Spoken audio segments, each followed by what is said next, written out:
sprejemu in novinarski konferenci z najboljšo, legendarno, skoraj da že šahovsko velja mojstrico, svetovno prvakinjo Lauro Vnuk.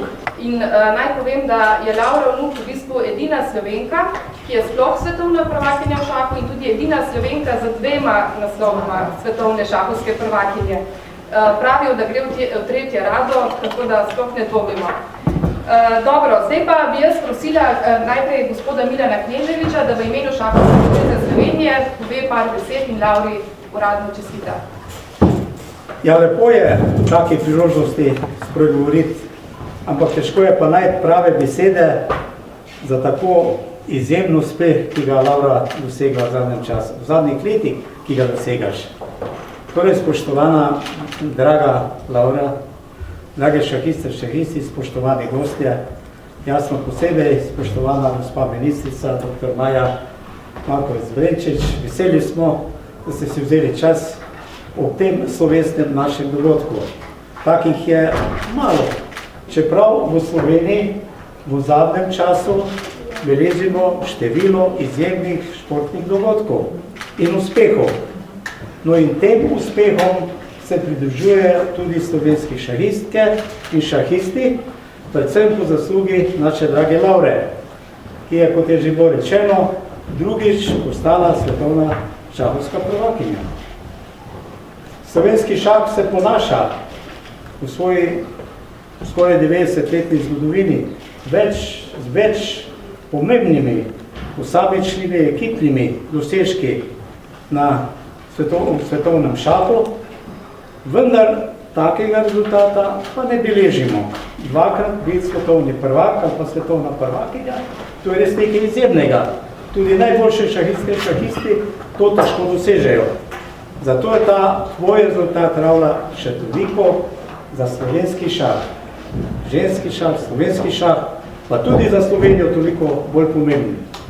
In ti iskreno v imenu Šahovske zveze Slovenije, v svojem lastnem, najbolj v imenu vseh slovenskih šahistov iskreno čestitamo.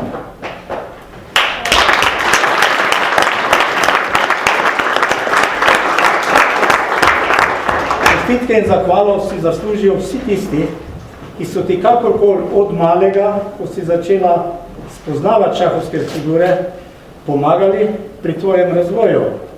To so predvsem tvoja družina, oče in mati, ki sta se vse skozi podpirala, to so tvoji trenerji, to sta tvoja 2 kluba, klub Komenda in nazadnje Ljubljanski šahovski klub, in pa donatorji, vsi tisti, ki so kakorkoli pomagali pri tem, da si ti dosegla tako izvrstne rezultate vse skozi. Prepričani smo, da s tvojim pristopom, ki ga imaš, z tvojim intelektom, ki ga izražaš ne samo na drugih področjih, tudi v šoli, ki si odločila dijakinja, proti delaš te izpite, tudi na šahovskem področju, da bo še dosegla še vnaprej izvrstne rezultate. Šahovska zveza si bo skupaj z ostalimi, z klubovi in ostalimi prizadevala za ustrezno podporo s tem, da želimo in delamo na tem, da postaneš tudi svetovna šahovska prvakinja, ženska svetovna šahovska prvakinja. V tem smislu ti želimo čim več uspehov.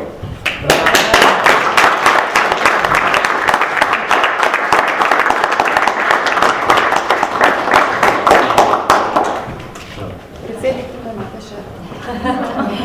Vsa rožica. Strani Šahovske zveze Slovenije te čaka tudi ena izjemno okusna torta.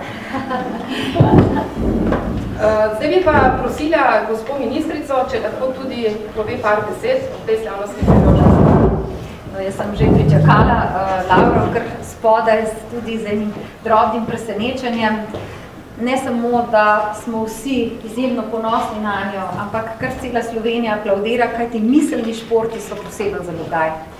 In če je kaj pomembno, je vsa ta vedenja in znanja povezati tako, da je športni uspeh svetovno prepoznan, potem si lahko rečemo, da v Sloveniji res imamo izjemne mlade talente in vse tiste, ki verjamemo v vas, vate, Laura, tako, da vas moramo znova in znova podpirati na način, da bo ta pot lažja in da bo seveda zaupanje v mlade še večje.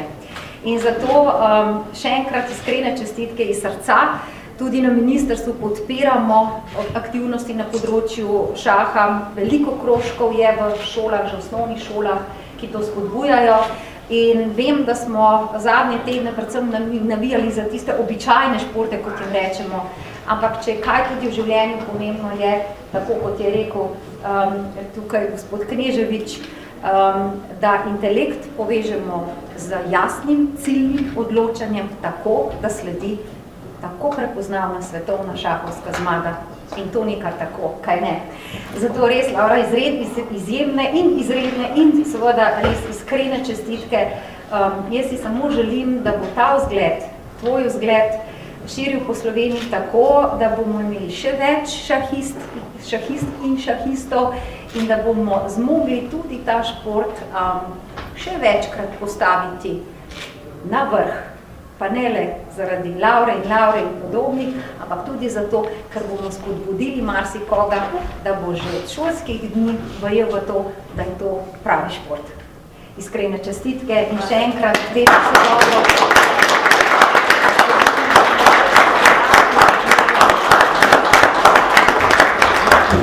Moram zdaj že žal upravičiti, ker odhajamo v druge obveznosti, imamo pa tudi predstavnike ministrstva, tako da kamor vprašanje zaželena in seveda tudi vsem medijem hvala, da podpirate tudi to področje. Premalo kar govorimo o njem, mi smo tudi že v letošnjem letu naredili več srečanj na to temo, kaj ti znanje šteje. In Laura je dokaz tega. Hvala.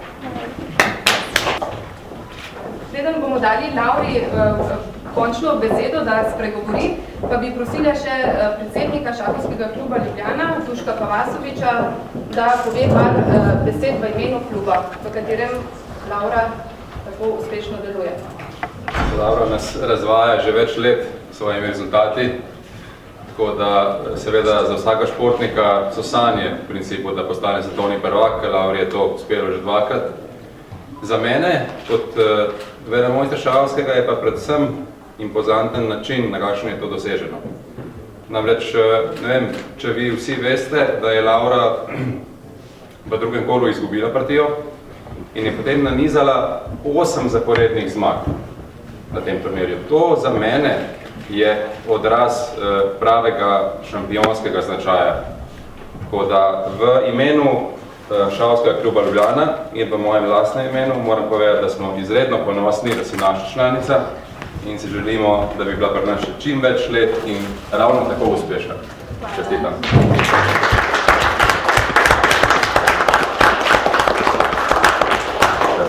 Laura, če tako pravi, eden najboljših slovenskih velemojstrov bo že držalo.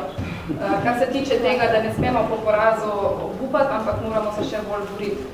Zdaj pa bi kar predlagali, da pričnemo z novinarsko konferenco in sicer mogoče prvo vprašanje kar Lauri, kakšni so, to verjetno vse zanima, kakšni so tvoji vtisi sedaj, ko si se končno vrnila iz dolge poti, iz Urugvaja, si se verjetno upajmo malce naspala.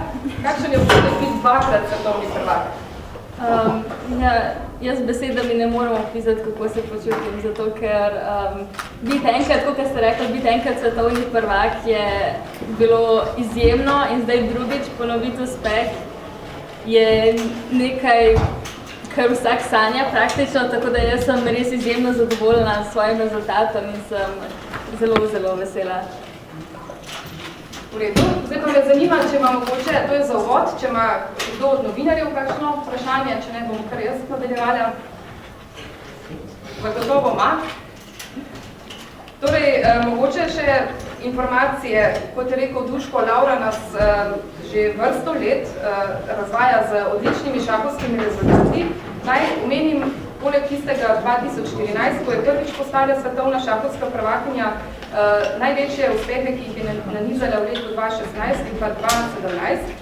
In sicer, bila je prva na mladinskem evropskem hitropoteznem šahu do 18 let, potem je bila dosegla drugo mesto na mladinskem evropskem prvenstvu v pospešenem šahu do 18 let, to je bilo v letošnjem letu, potem je imela drugo mesto na mladinskem evropskem prvenstvu v pospešenem šahu do 18 let, eno leto nazaj. Tretje mesto na mladinskem evropskem prvenstvu v hitropoteznem šahu do 18 let v 2017, tretje mesto na evropskem pokalu, pospešeno superfinale mladinke v letu 2016. Bila je 41. na evropskem prvenstvu za članice v letošnjem letu, tam je nastopalo 144 igralk in Laura je tam z odlično igro dosegla svoj velemojstrski bal oziroma normo. In seveda potem še ekipno prvenstvo v letošnjem letu je bila tretja, pa prva in druga še v pospešenih in sedaj krona pred koncem leta. Letos se seveda še ni končalo. Laura, ti bo šla tudi še na svetovno prvenstvo do 20 let ali pač ne? Ne, bom šla pa na evropsko ekipno prvenstvo na Kreto. Aha, torej tudi tam se lahko nadejamo kakšnih rezultatov. Mogoče bi zdaj samo povprašali še tvojega trenerja, s katerim že nekaj let uspešno sodeluješ. Kakšni so njegovi občutki, kakšen je ta ponos? Pa tudi v Urugvaju sta imela precej treningov kar preko Skype-a, kako to poteka? Ja, tukaj smo se mogli znajti s pomočjo najnega kluba. Jaz sem namreč tudi član šahovskega kluba Ljubljana, ki je potem omogočil, da so mi lahko sodelovala na ta način nadaljavo, ker se jaz nisem mogel udeležiti tega tekmovanja v živo.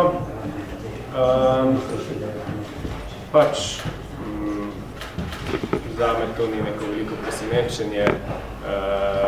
Laura je svoj talent pokazala v preteklosti že večkrat. Jaz pa ne vem približno, koliko truda in dela vloži za te svoje tekmovalne dosežke, ki jih dosega.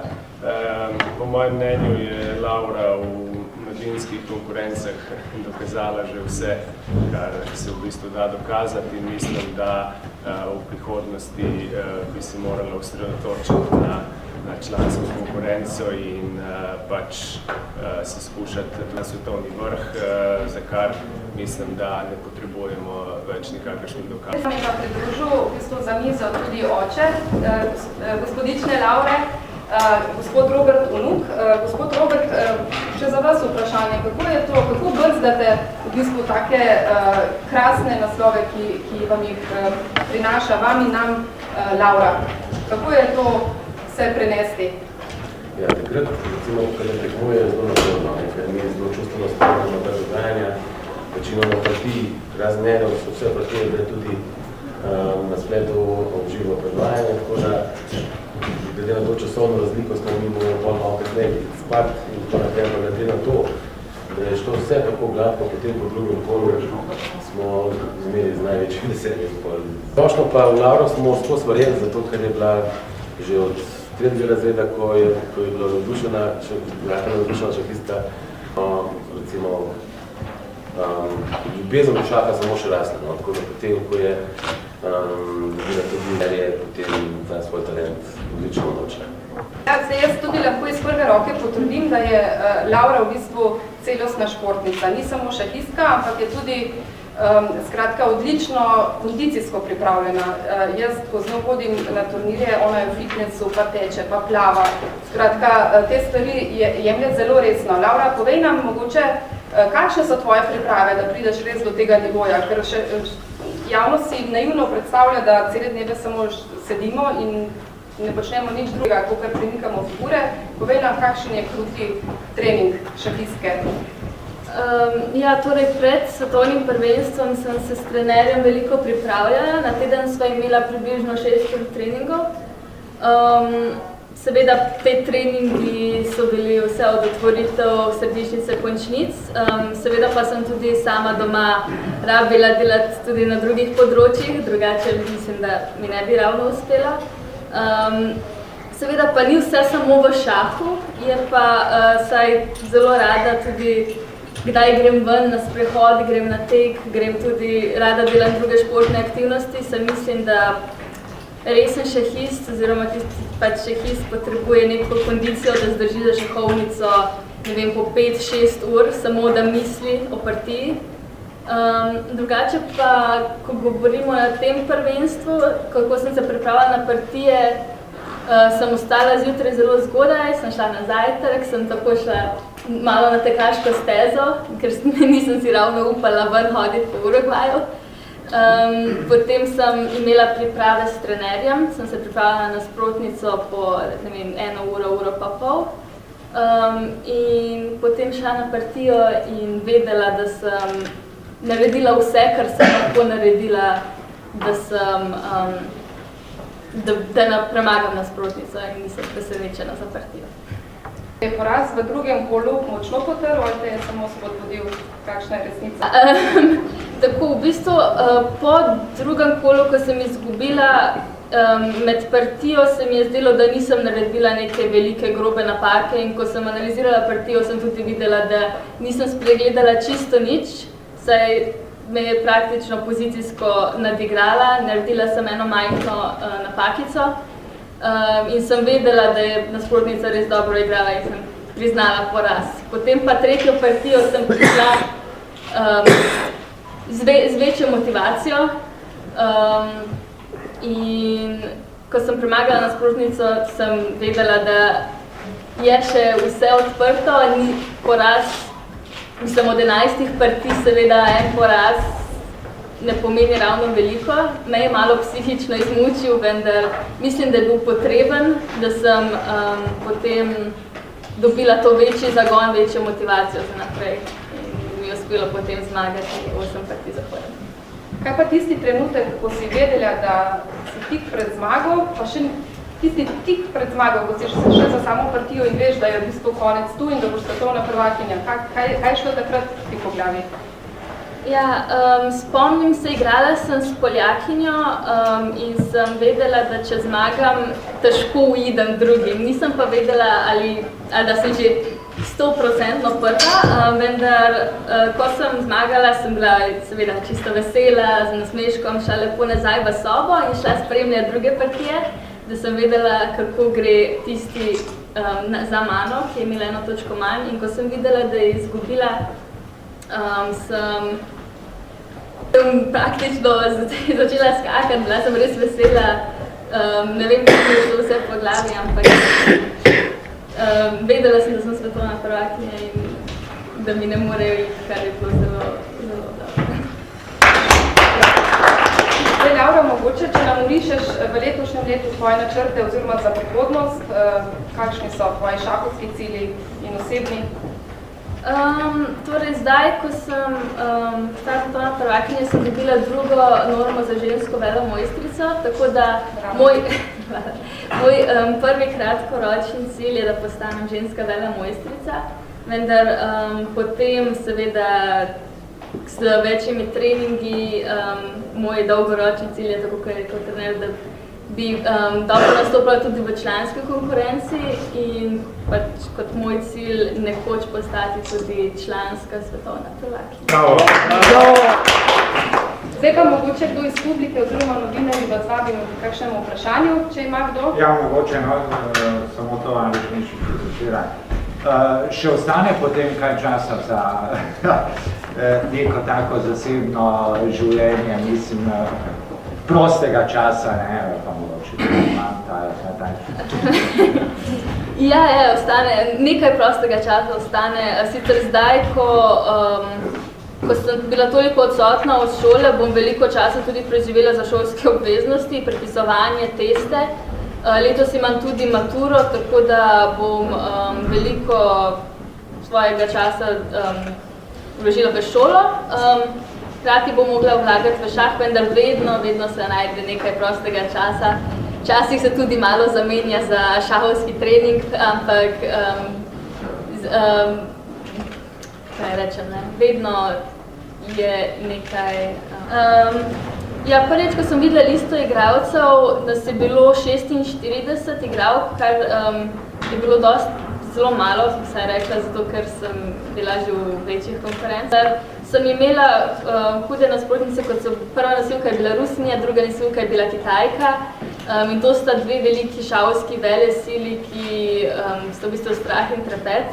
Tako da vedela sem, da bom imela dobre nasprotnice, ampak Ne vem, upala sem na najboljše, bila sem pripravljena na njih, tako da je bilo vse okej. Drugače pa, nisem se bala nobene nasprotnice, to je bilo dobro.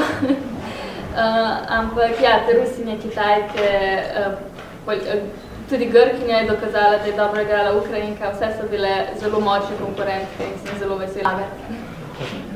Jaz bi mogoče povprašala, tukaj imamo Luko Leniča, najboljšega slovenskega šahista, ki je letos igral tudi na svetovnem pokalu. Luka, ti veljaš tudi nekakšen patron oziroma šahovski mentor za Laure Vnuk, pa me zanima, tudi ti si bil svetovni prvak, a je kakšna popotnica, kakšen nasvet mogoče za Lauro? Malo me če precenjuješ, jaz absolutno je Matej Šebin, počni glavni trener, jaz pač kar lahko iz svojih izkušenj, kar sem jaz dal čez, pač Lauri probam pomagati, pač tudi strani kluba, tako da je iz tega, drugače pa ja, pač, kot je tudi Duško prej povedal, ni božga občutka, ko pa postaneš najboljši na svetu, tako da pač zato se borimo. Taka stvar v bistvu potem čez leto, 2, 3 še bolj prije do izraza, vsi te šmehni uspehi in tako naprej, vse se jih spomniš, ampak vedno pa se spomniš nazaj na to, da si bil svetovni prvak in to je tisto, kar te nekako zaznamuje naprej za življenje in tvojo kariero, tako da jaz res mislim, da si še enkrat dokazala, da pač je tudi v članski konkurenci svetla prihodnost pred tabo, tako da tudi moje strani čestitke. Hvala lepa. Med nami je tudi gospod Boris Kutin, on je podpredsednik FIDE organizacije, to je svetovna največja šahovska organizacija. Gospod Kutin, zanima me, povejte, glede na to, da predstavljate FIDE, kakšne so priložnosti, naprimer, takšne Laure Vnuk, svetovne prvakinje, potem v profesionalnem šahu? V odgovoru samo bi rad pojasnila, da je v FIDE danes 189 držav, kar pomeni, da v rangu 10 najbolj popularnih športov. Šah ima ta minus, če lahko rečem, tako da se da zdaj s pomočjo računalnikov dosečeno raven, ki se včasih ni dala. Kar pomeni, da ponuja možnost tudi tistim, ki ne prihajajo iz šahovskih držav. Včasih pred 50 leti, če nisi bil rojen v šahovski velesili, nisi imel nobenih možnosti za uspeh, nobenih. Danes je takih držav, odkud lahko pride svetovni prvak v mladinskih kategorijah, najmanj 50, če ne več. Zaprav je ta uspeh res izjemen. In slovenski šah se razvija. Jaz se spomnim v mojih mladih letih, da tako rečem, sramota igrati z žensko, ker so bile šahistke toliko slabše. Danes je to nekaj absolutno normalnega in šahistke dosegajo čedalje boljše rezultate tudi po rejtingu. Jasno, da naslov dvakratnega svetovnega prvaka odpira precej vrat. Jaz upam, da tisto, kar je rekla ministrica, da si bo tudi zapomnila, da bo tudi kaj v tej smeri naredila. Slovenija ima veliko tradicijo, šahovsko tradicijo. Že iz ranke Avstro-Ogrske je bil slovenski igralec, mislim Slovenec, drugi na prvem prvenstvu Avstro-Ogrske. Tudi Jugoslavija je bila šahovska velesila, ampak vsi zametki so prišli iz Slovenije. Jaz ti želim hrabro naprej. In je lepo slišati, da to samozavest, ki je absolutno potrebna. Brez samozavesti, zaupanja vase, nič ne pomaga. Ja, za Lauro. Zanima me, zdaj ste kot amaterka, razmišljate, da se boste poklicno, profesionalno vključili v šah? Ja, Ja, to je eno vprašanje, ki sem ga že parkrat dobila zastavljenega. Trenutno moram končati 4. letnik gimnazije, potem sem nameravala se vpisati na nekakšno univerzo, sicer ne vem še kam, ampak po takem rezultatu je mogoče dobro začeti razmišljati o profesionalni karieri, ampak bomo videli še o tem. Zate bi lahko rekli, da predstavljaš slovensko Judith Polgar, pa ne samo zaradi šahovskih rezultatov, ampak tudi zaradi tega, da si postavljaš visoke cilje, večje, kakor smo si jih punce zastavljale, že sanje postati velemojstrica nekaj velikega. Ti si vse to prebila. To je ena stvar. Druga stvar je pa ta, da v bistvu predstavljaš majhno Slovenijo v svetu in stereotipe.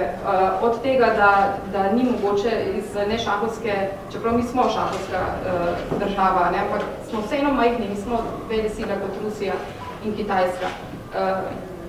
Ti si zagotovo že vzgled mladim generacijam.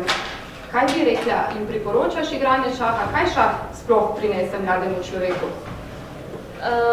Ja, definitivno mladim priporočam igranje šaha, saj sem tudi sama kot mlada pričela z igranjem in mislim, da šah pripomore k razvijanju zelo dobrih navad.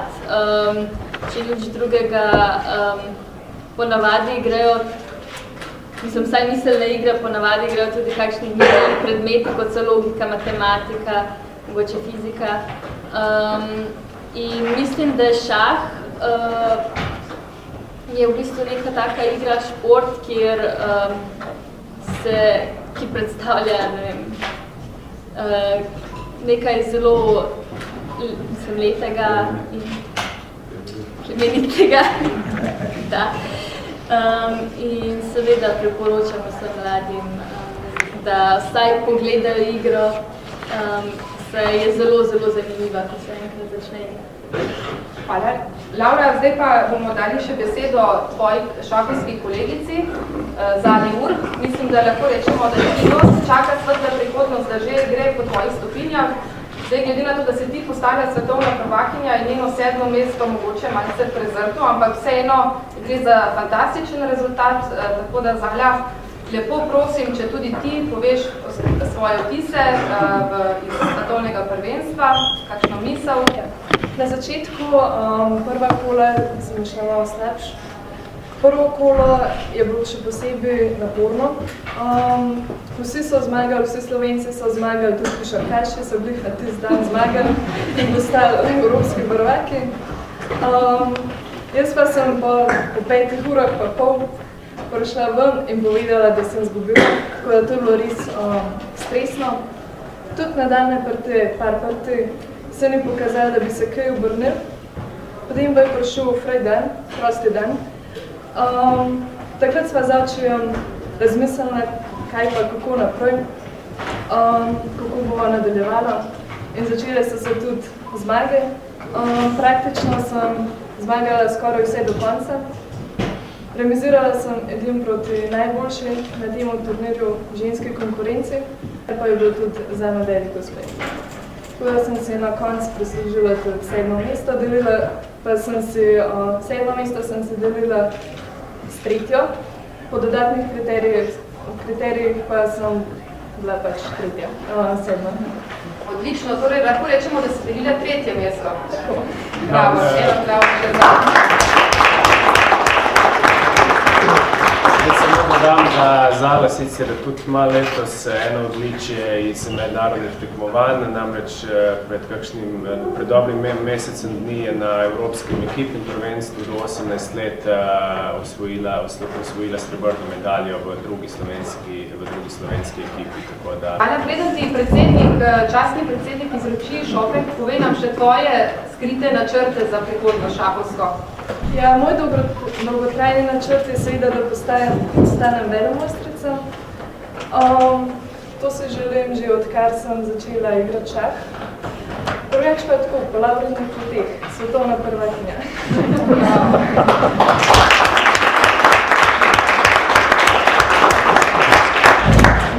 Zara, v imenu Šahovske zveze Slovenije tudi tebi iskrene čestitke za tako izvrsten rezultat.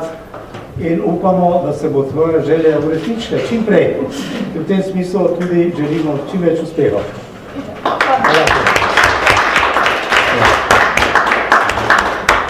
Zdaj, kot vidite, v slovenskem šahu prednjačijo dekleta, punce, ženske. Jaz bi pa ob tej priložnosti dala še besedo predsedniku Strokovnega sveta Šahovske zveze Slovenije, ki nad vse budno spremlja celoten razvoj in nam mogoče lahko pove, kakšna svetla prihodnost oziroma trenutno stanje mladinskega šaha v Sloveniji, prihodnost za naprej. Matjaž Mipec. Ja, zdrav še v mojem imenu. Malo se opravičujem, ker imam malo slabši glas.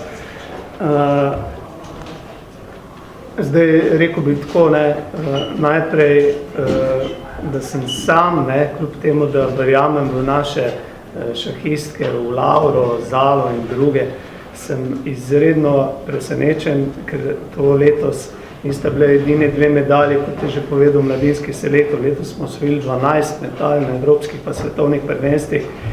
Večino teh medalj so pa osvojila dekleta.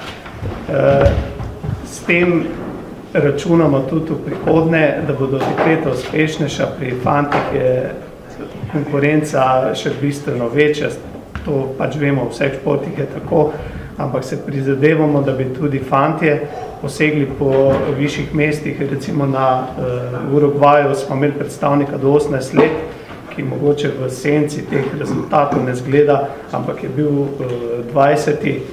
Zamar Kodelja in sem prepričan, da bodo tudi fantje šli po teh stopinjah in nekje sledili dekletom pri teh rezultatih.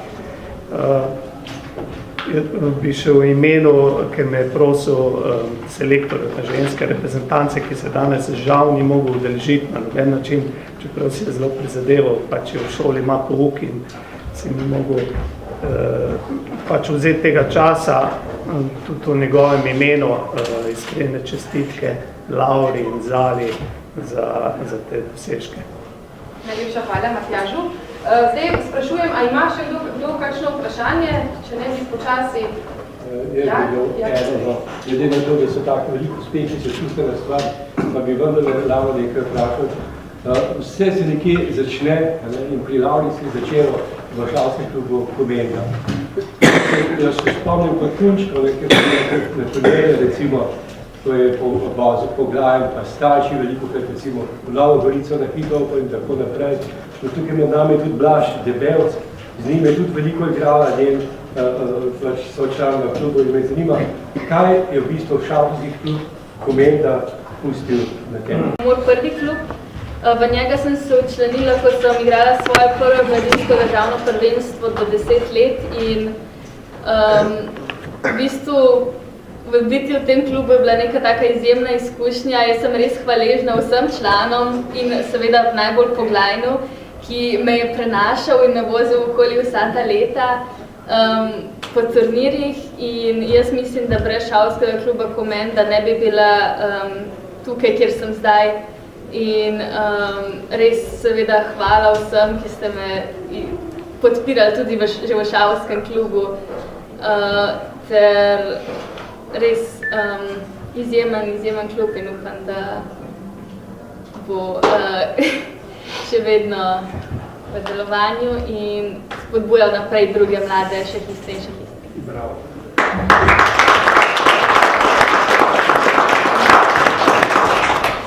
Izvolite, Anže, ja? Laura, želim, jaz bi te tudi čestitil. Se pa spomnimo, da ste že omenili vse, da so zaslužni, da ste pregledali že gospoda Kodriča. Ja, najbolj, da kar začnem, jaz bi se res zahvalila vsem od začetka, ki ste me sploh spravili k šahu, od mojega detka do mojih staršev, ki so me tudi prenašali šahu v osnovni šoli Nove Jarše, gospodu Robertu Kodriču, ki je bil moj mentor celo osnovno šolo, potem njegovemu bratu Martinu Kodriču, ki je bil tudi moj prvi resni trener. Seveda bi se zahvalila Mateju Šebeniku, ki je brez njegovih priprav ne bi mogla praktično postati svetovna prvakinja. Ter seveda vsem vam, ki ste zdaj prišli, me podpirali tudi skozi tekmovanje, ki mi zdaj predajate čestitke, res hvala vsem. vsi mi zelo veliko pomenite, vendar ne morem se vsakemu zahvaliti, nažalost, osebno, ampak res hvala vam iz srca, ker ste navijali zame in verjeli, da to zmorem.